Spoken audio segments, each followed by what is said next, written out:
Welcome to the podcast. Welcome, y'all. We're so happy to have you guys. We have a fun game that goes with what we want to talk about today. I think it's going to be very interesting. Um, our topic today is the version of me I had to let go. And so we decided to come up with a little game of keeping it or letting it go and seeing which what we choose for each one. So I think I'm going to start the game off with one that kind of hits home for me, and then we'll see which one you pick. So, keeping it or letting it go? Staying silent to keep the peace. Ready? Wait. Ooh. All right, yes, ready. One, two, three. Why'd you pick mine? I'm gonna keep it. I think that it's knowing when to stay silent to keep the peace. There are some battles that doesn't need to be fought, especially depending on where you're at, who you're around. Like I prioritize my reaction versus the argument. My reaction is a testimony of the character of me. So if I delay reactions or if I don't speak on it in real time, then it gives me the time to like think about it and see is it something that I need to change within myself, and then have a discussion, or is it something that I just let go because it doesn't bother me the next day? Hmm. Why are Okay. you gonna hit the road it? I'm gonna hit the road it because I've always kept the peace and I'm tired. I need some disturbance in my life and we're gonna Oh figure this out Lord. together. So we're gonna let it go. Wow, first one, and we started off with opposites. Rough and Side. rowdy. Okay, let's see. Apologizing for having needs. Okay. One, two. Why we opposite? Go ahead. I think I know where you're going with it, but my way is a little different. Mm-hmm.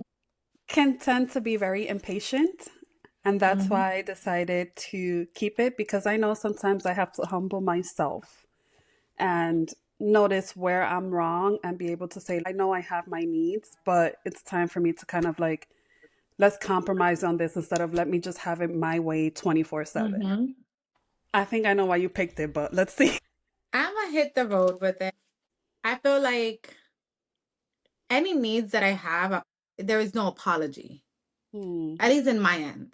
Can I sit here and say I could apologize for your reaction to my needs? Maybe. But if I truly have a need, I'm gonna honor that need. I'm gonna decide whether if you can't fulfill that need, I can fulfill it somewhere else.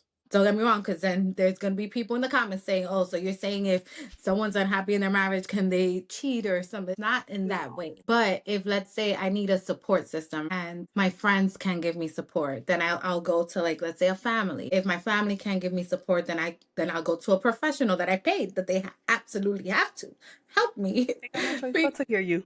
Yes, because I'm paying you for it. So it's like I'm gonna find it wherever I can to, but I'm never gonna apologize for having the need of Hmm. it in my life. Yeah, we have kind of a similar understanding, but in different aspects of it. This is why this game is so good Oh, because it tests us. There's so many different like layers to it, like environment, where you were raised, how your parents brought you up versus how my parents brought us up. Like, so hmm it's hmm interesting after 25 years of friendship. but we also understand where we're coming from. So we're gonna see Yes. how we do with this one. I have an idea of what you're gonna say for this one, so I think we're gonna be the same. Shrinking to be easier to love. Girl, bye. Absolutely. I just wanted to make sure we there. Oh, Absolutely. Oh, ladies, we have to stop lowering our standards. We have to understand that what we deserve is gonna be higher, and not everybody's gonna reach that level. And that's what we want. We want to make sure that we're not just picking somebody because we think that their potential. I think the right person for you loves you in a sense unconditionally. And a lot of people could say that there is no such thing as unconditional love. Honey, we see it every single day. If we could love our family with that unconditional mindset, we could sure love our partners in that. Of, we are two different people, but we're just here for a common goal. But yeah, no. Mm-hmm. Hit the road. Mm. Out. Let's see. I kind of did what you did with this one. Okay. Giving access without discernment. Ready? Ready? Yep. Go. Letting it go. Why are we going to give access without discernment for? Why are we going to put ourselves out there Hmm. when we don't know what we're going to get in return? I really wanted to also shine a light because there's a lot of people that are going through giving access because there's a void to fill, Mm-hmm. or because they don't see themselves the way that they should Mm. see themselves. So with a discernment comes a whole lot of things. It's protecting you from all the things that are there to harm you. It's shielding your heart in seasons where it has a potential to be hardened by others. Mhm. So I really wanted to shed a light on that. Yes, that's something that a lot of women, and with us included at a certain point, been through. We always used to talk about this, and we would say that our bodies are our temples, and we give access to people that should not have access to it. Mm-hmm.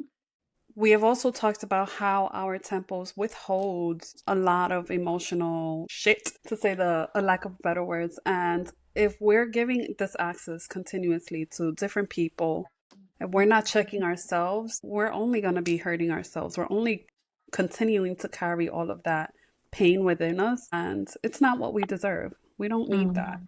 So we need to push ourselves out of that and to allow certain people in your energy, but not everyone. You got one for me? Make it good, honey. I have a couple of them. All right. This one's going to be interesting. Carrying emotional labor that isn't mine. What? Okay. Ready? Ready? Okay. One, two, woohoo! I'm not going to say that carrying emotional labor or somebody else's emotions are to let it go all the time. I feel like it's also a case by case basis on some Mhm. things. Let's say some, not all. However, I got my own stuff I got to deal with and my own emotions I got to deal with, and I got to carry yours too. That doesn't sound like a win for me. For me, why it hit me? You shot me, Rosie. That's a big one for me because I love helping others. And in a way, you have to, whenever you're helping others, have these strong boundaries Mm, in it. But put it in departments in the sense of, yes, like I could try to help to the best of my abilities, but I'm not going to let it become me. I'm yeah. not going to bring it home with me. And that's something that's not really talked about, especially in the place of people that, whether it's therapists, doctors, social workers, how what's done at work is being also brought home in those Mm, aspects. And it's very different from a regular 9 to 5 that, yeah, you're frustrated and you might bring frustrations back at home to you're bringing mental challenges to your home. It's like a very different yeah. playing field. The kind of job that I work requires a lot of carrying this emotional baggage for other people. Let it go. Let it go. Let it go. We talk a lot about burnout. It becomes difficult to separate the work aspect versus our aspect because, like you said, we just want to help. So we discuss a lot. I'm very, very big on burnouts. If you're carrying all this baggage and you have your own stuff that you have to deal with at the same time, you're burning yourself out. You're not allowing your Mm-hmm. mind to rest. You're always on survival mode and it's not helping anyone. Let it go. Okay, you're ready for mine. Ready. Feeling guilty for questioning God. Oh, it's What? weird, right? It's weird. Yes, go ahead. I say keep it only under the abundance of humbleness. I feel like if we're not humble to ourselves when it comes to certain things, we're human. We have that understanding that although, yes, we're always told not to question God at all. I feel like there's times in my life where that happens, where I have to question why certain things happen that way. It does make me feel bad, but I feel like that understanding of feeling bad reminds me that guilt is still an emotion for me. It's still Mhm. something that I'm understanding, and it's still something that I'm putting my faith in you, although I'm not understanding of it. I think that's reasonable, and I think that's okay to keep, because I still feel like you're going through this process of learning all over again through all of these emotions that you are feeling. I say hit the road, Jack. And don't come back. The reason why I say that is because, especially where I'm at in my relationship with God, I would say that He can handle anything and all things. So why am I going to limit him by feeling guilty for coming to my father? We don't ever, at least as mothers, I would never want my child to think that they have to feel guilty for coming to me, whether it's for advice or whether it's for something that they did wrong. I want them to trust that I can handle that. I might be upset. I might be disappointed. I might have to feel the feels Mm-hmm. because I'm human. But ultimately, I want the best for you. So I'd rather you come to me than go to other people or substances or things like that when it comes to in the God sense, because you feel guilty about what you're coming to me Well, for. that's a good way of thinking about it. I thought about it as Hmm. emotions, and you're thinking about what could happen if you feel guilty. So I guess Hmm. that's a tricky. Listen, there is no right or wrong answer. It's all about perspective. And the reason why we even play games like this is saying we've been best friends for 25 years. I think I know you from like the back of my hands. But then there's some answers to this that I'm a little shocked at because we're always learning each other. And not only are we always Absolutely. learning each other, we are different. You'll never known someone fully, no matter how long you've been with them. We could do a couple more. Okay. Make it good, Rosie. Make it good. All right. I'm interested to know what yours is. Maybe not. Maybe I think I know what it is. Over explaining my feelings. Over explaining my. Okay, we're ready. Really? You see? I had a feeling, and I'll tell you why my feeling happened that way. In my friendship, Hmm. I tend to over explain everything. Everything that I'm feeling, and sometimes it's just too much. Like you tell me we gotta nip it down a little bit. I have that tendency to do that, not with you. I mean, not just with you, but with everybody. And sometimes it feels like I explain so much that I'm repeating the same thing over and over again. And it gets tiring. It's like beating a dead horse. And Yeah. that's the feeling that I tend to get a lot. So one of the things that I need to work on and will work on is keeping it simple. Listen, if you get it, you get it. And if you don't, then maybe I'll consider adding an additional word or two. But I'm not going to continue doing something if I've been clear about it. Let that shit go.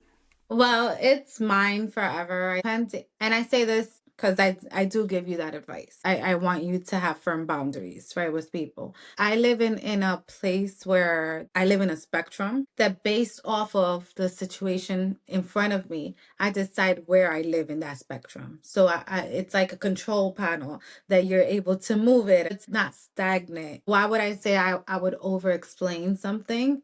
Because, baby, sometimes people don't get it. They don't get it the way you say it the first time. Then you change it to like try to have, maybe they got a little bit at that time, but they still don't get it. So you have to say it again in another way. I'm also the person that I decide when I give up.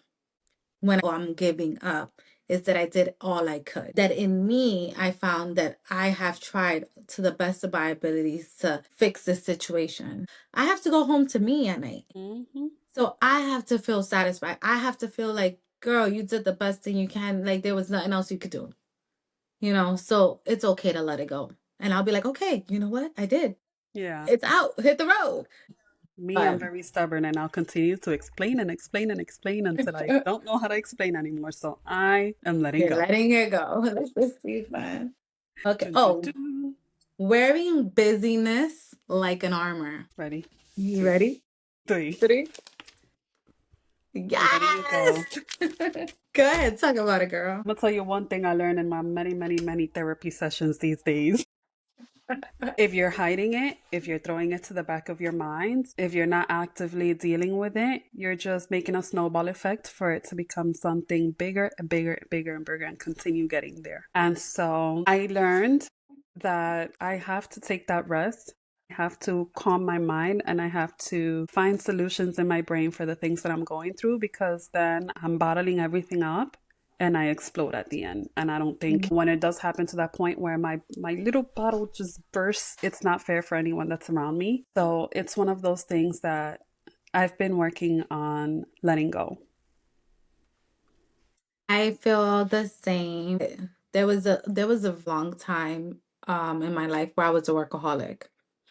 And I prioritized work for so many years because of the insecurities that I was dealing with, because I wanted it to be better and I wanted it to be perfect. And it was that ingrained sense of perfection that I was like trying to strive for. So I kept myself busy. I didn't want to deal with things. So it was just easier to work Yeah. and forget about my problems. Then after noticing like that snowball effect, it starts picking up. And one thing I would say is if it's not transformed, it's transferred. So then you start seeing it in different areas in your life because you have not dealt with the things that you have to deal with. So it's like, oh, you don't want to deal with it in this area? Okay, got you. Hmm. What's another area you like? Oh, you like your relationships. Okay, let's go here and see if you learn it from here. Oh no, you don't want to do that? All right, got it. We're Poor gonna girl. go back to your family. So it hits it like the different areas of the wheel of life for you until you finally realize, like, okay, it's enough. Let Hmm. me deal with it. Let me process it different. And then you start seeing different results. Yeah. And what happens a lot of the times too is that it sneaks up on you. Mm-hmm. You push it so far back to your mind and prioritize everything else that you're not realizing the effects that it's already having until it's too late. Mm-hmm. One thing that I've learned, now that I'm not in the city, is slowing down a bit. I mean, everything over here is not, Mm-hmm. it's a lot slower than life in the city. And it allowed me to realize that sometimes I just have to stand outside and look up at the sky and Mm-hmm. take a deep breath and just be grateful for that moment right then and there. And that tends to help a lot, especially when you're realizing that you're using this busying as a way to avoid all of these emotions and these conflicts that Mm-hmm. are. Well, let's wrap up the game so we could talk about the version of me I have to let go. So, what version of you, Rosie, you have to let go? We hit some points of things that I am considering letting go or have let go already, and I'm working through the process. One of the biggest things that I am letting go and working on is my self worth.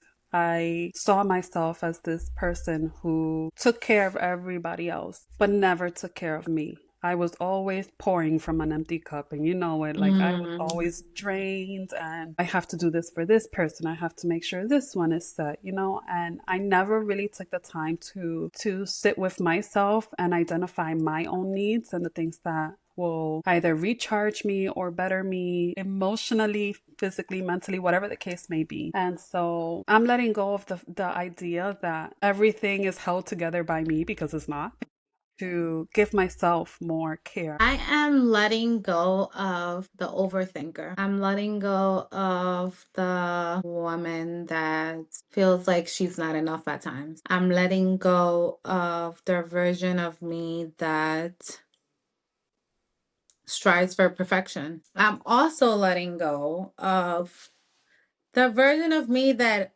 is nice versus kind. Yes, I feel like there's just so many versions of me that at a season in my life, they played a big factor. And in that season, I needed it, whether it was for my lesson or was a blessing in disguise. Yet I've been carrying on old versions, like if there were trophies on me, weighing me down along the way. And then I see it in my relationships. I see it in the people that trigger me to be that old version. Because there's always that one person or a couple of people in your life that could bring you back to the version that you was before your healing. And I am closing the door to even allow that to be in my energy field. You don't have access to me like you did before because you still operating in a place where I'm no longer that. And absolutely. I think that's one of the hardest things that people um experience nowadays. They say it all the time that in the place where you grew up there, or the people that support you, or are supposed to be your biggest supporters because you know them, are the people that least support you. Yeah. Why? Because they know you. So I'm being my authentic self in this season. I am no longer performing. I am no longer shrinking myself to make others feel big in whatever they're doing. There's just so many things that it's about me and it's not about me Hmm. all at the same time.